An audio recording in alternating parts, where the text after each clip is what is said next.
Halo semuanya, Assalamualaikum warahmatullahi wabarakatuh. Berjumpa lagi dengan saya, Doni Infotainment. Teman-teman YouTube, apa kabarnya hari ini? Semoga teman-teman dalam keadaan sehat walafiat, ditambahkan rezekinya, dan tentunya semakin sukses. Di kesempatan kali ini, kami akan memberikan informasi penting di tahun 2023 ini kepada para pemilik ATM, baik itu Bank Himbara maupun bank swasta. Contoh seperti Bank Himbara itu Bank BRI, Bank BNI, Bank Mandiri, Bank BTN, dan Bank BNI. Dan untuk bank swasta seperti Bank BCA, Bank CMB, dan lain-lain. Ada informasi penting untuk para pemilik rekening bank-bank tersebut. Simak informasi ini sampai selesai agar teman-teman semuanya tidak gagal paham dan salah paham dalam menyerap informasi yang telah kami berikan. Silahkan bagi teman-teman yang baru bergabung di channel ini, alangkah baiknya untuk subscribe dan menyalakan lonceng notifikasinya agar nantinya teman-teman semuanya bisa mendapatkan informasi terupdate dan terbaru dari kami tentang bermacam-macam berita-berita maupun bantuan sosial dari pemerintah. Dan sekarang kita langsung saja simak informasi selengkapnya.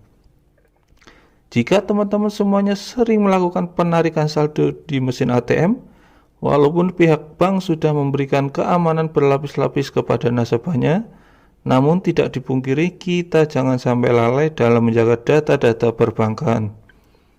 Hal-hal yang tidak diinginkan bisa saja terjadi pada saldo kita di rekening bank. Apabila kita lalai dalam menjaga data-data perbankan karena belakangan ini marak terjadi kasus skimming ATM. Skimming ATM adalah sebuah tindakan pencurian informasi maupun data pribadi mulai dari nomor rekening, PIN ATM, dan yang lainnya dengan cara menyalin informasi yang berada di strip magnetik kartu debit secara ilegal. Tindakan pencurian ini dilakukan dengan cara melakukan modifikasi di perangkat pembayaran maupun menggunakan alat pembaca kartu. Harus diakui jika pencurian data nasabah yang berada di dalam kartu debit ini sering terjadi ketika transaksi di mesin ATM maupun menggunakan mesin edisi. Sesudah pelaku memperoleh informasi tersebut, pelaku akan mencuri dana korban tanpa diketahui pemilik biasanya. Tujuan pelaku mempunyai data korban ialah membuat kartu tiruan untuk melakukan transaksi. Salah satu ciri-ciri rekening kena skimming adalah terdapat transaksi uang mencurigakan. Contohnya saldo tiba-tiba berkurang padahal kamu merasa tidak melakukan sejumlah transaksi. Dan berikut ini adalah beberapa poin cara menghindari atau cara mencegah terkena kejahatan skimming. Ada beberapa yang harus diperhatikan saat menggunakan mesin ATM.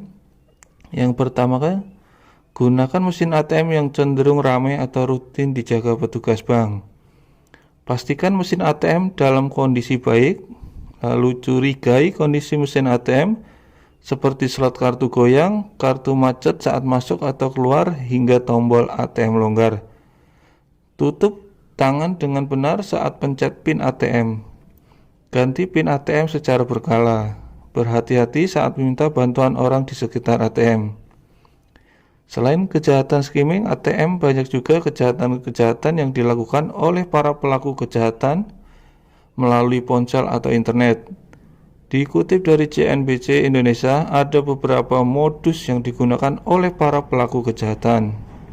Pertama, modus sniffing yang merupakan tindakan kejahatan oleh hacker dengan menggunakan internet.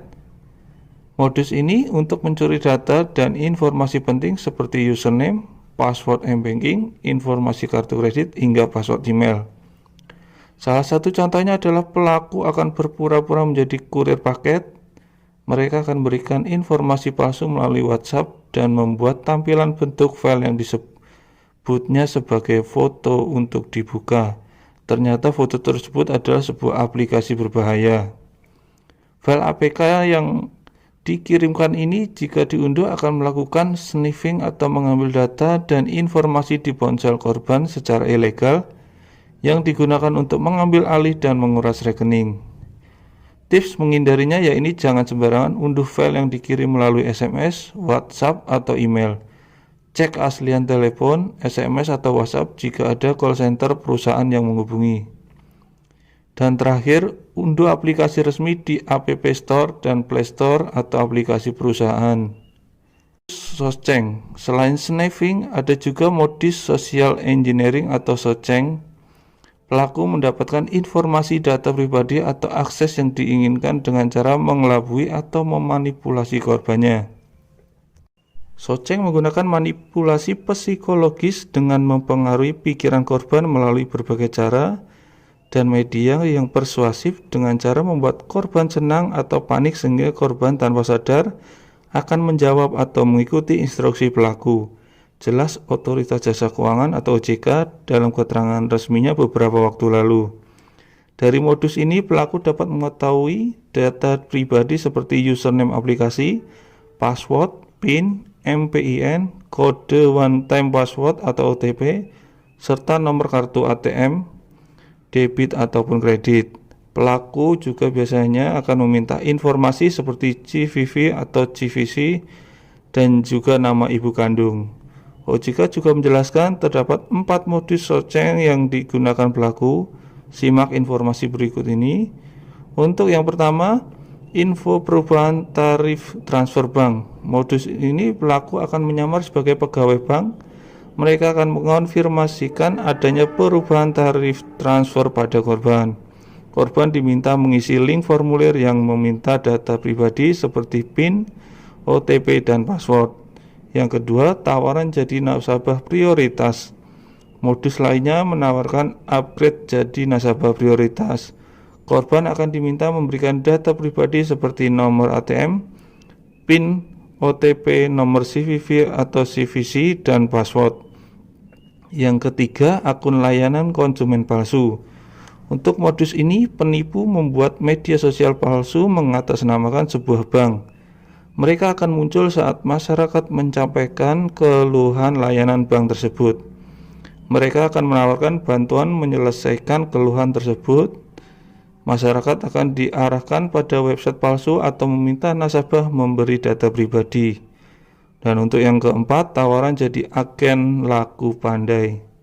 Terakhir adalah modus penawaran menjadi jasa agen laku pandai tanpa syarat yang rumit. Nasabah akan diminta mengirimkan sejumlah uang agar mendapatkan mesin edisi. OJK mengingatkan masyarakat agar tidak memberikan data pribadi pada mereka yang mengaku sebagai pegawai bank. Masyarakat juga diminta untuk menggunakan aplikasi asli dan menghubungi layanan resmi bank atau lembaga jasa keuangan. Jadi informasi untuk para pemilik rekening bank ya, baik itu bank himbara maupun bank swasta. Jadi banyak sekali informasinya. Hati-hati karena pelaku kejahatan sudah pintar sekarang ya untuk memanipulasi atau menipu para konsumen, yaitu para pemilik rekening bank. Hati-hati semuanya. Terima kasih, semoga informasi ini bermanfaat. Wassalamualaikum warahmatullahi wabarakatuh.